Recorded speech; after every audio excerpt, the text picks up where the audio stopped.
and today I'm going to be telling you about the water cycle.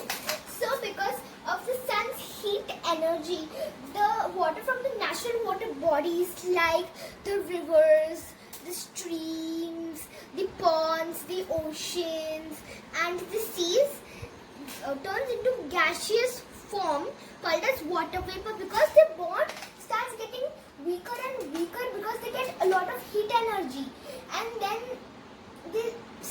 they start to move quickly, and then this loosens the bonds. That's why they turn into water vapor. So this process is called as evaporation. So the same thing happens with plants. So they remove their excess water from some pores which are called as stomata, and it goes up in the form of water vapor. So this process is called as transpiration. Then let's come to sublimation. So in this, because of this sun's heat, what happens that the snow that is there doesn't change into a liquid form but directly changes into a gas form, which is water vapor. Then as it goes up, as the temperature falls, the gaseous form goes up because of its lightweight and then turns into water droplets again. This process is called as condensation. Then it mixes with the carbon particles, the nuclei, pollen grains and the dust particles to form a white cloud. After that, when the drops of water start getting bigger and bigger and heavier, it falls down because of gravity, and that it falls in the form of rain. So this process is called as precipitation. Now this rain brings the water back to the water bodies like lakes, streams and ponds and the rivers and the oceans and the seas. Then when this water seeps underground, it is called as the underground water, and this process is called as percolation. So this is from where we get the wells water from which we drink the water. So I'm going to be doing some experiments to show you the effect of heat on water. So stay tuned. Guys, this is an experiment that I am doing to show the process of evaporation and condensation and how solutions are formed. Guys, I'm heating the water. You can see that the water vapor is coming up before the water reaches its boiling point, and now I'm going to add some salt. So I have not measured it, I'm just eyeballing.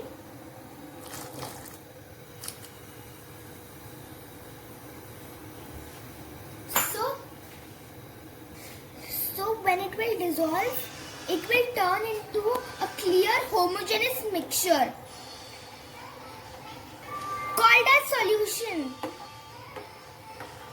Salt has completely dissolved. As you can see, it has made a homogeneous mixture which is a solution. So now I'm adding some color also.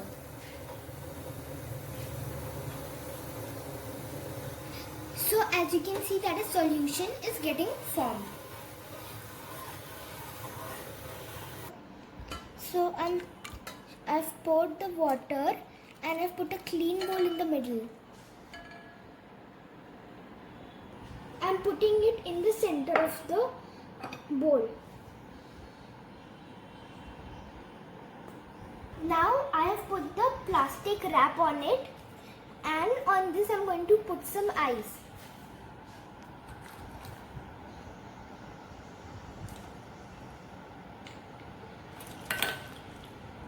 So my aim is that the water vapor will come up and touch the cool ice, and then it will the condensation will happen and it will fall into the clean bowl which is in the center. Already you can see the water vapors on the top. So if my teacher is right, what will happen that only the water will fall in the clean bowl, not the salt or the color will fall, because only the water will evaporate. So the solutes that dissolved in it, the salt and the color will not evaporate, and I will be able to drink that clean water. Collecting water this way is called as distillation. And if you're camping in the forest, you can clean water this way. While waiting for this, I am doing one more experiment. I've taken some cold water and some ice in it. So the water vapor that is in the atmosphere, when it touched the glass, it condensed. And as you can see, there are water droplets on the surface of the glass. So let me open it. First I'm going to remove all of the glass. So all the water is collected inside. As you can see that my tissue is dry. So I'm going to open it now.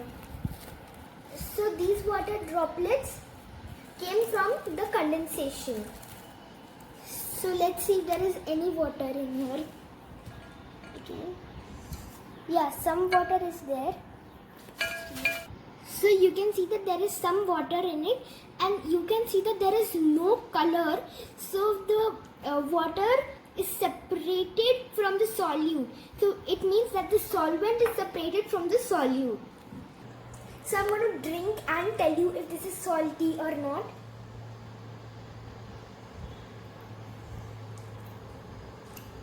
It's not salty. So this is how you separate a solute from the solvent. So this is an experiment that the teacher has told us to do on evaporation. So it is these are the factors that it tells about the surface area, how much evaporation will happen with the same quantity of water. I've taken 250 ml, so I'm going to pour it in this one first. Another 250 in this one. So I've put in all of them except this one. So as you can see that these two glasses are same. So I'm going to put one in the shade and one out over here.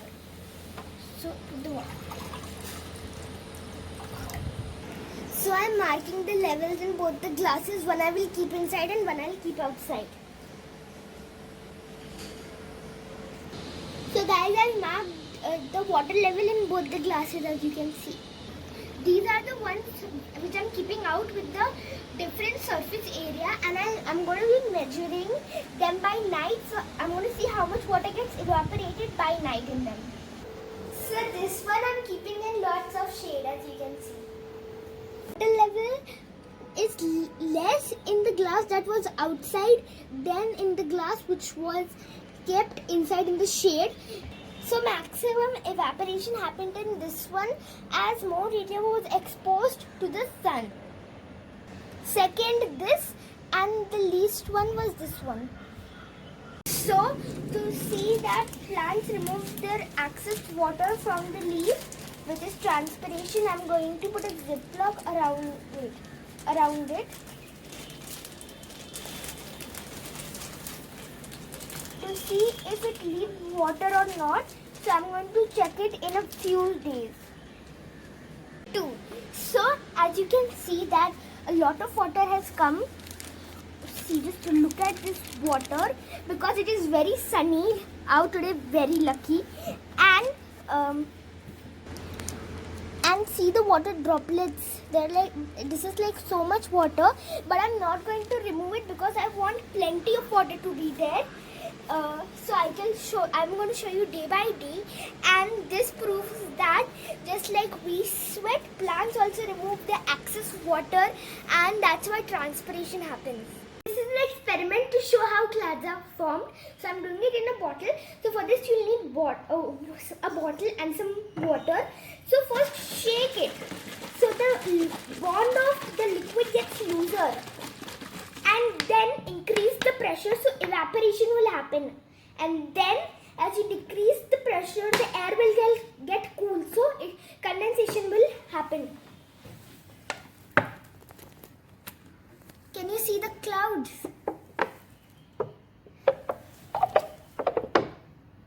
So now I am adding some carbon nuclei so that the clouds became more obvious.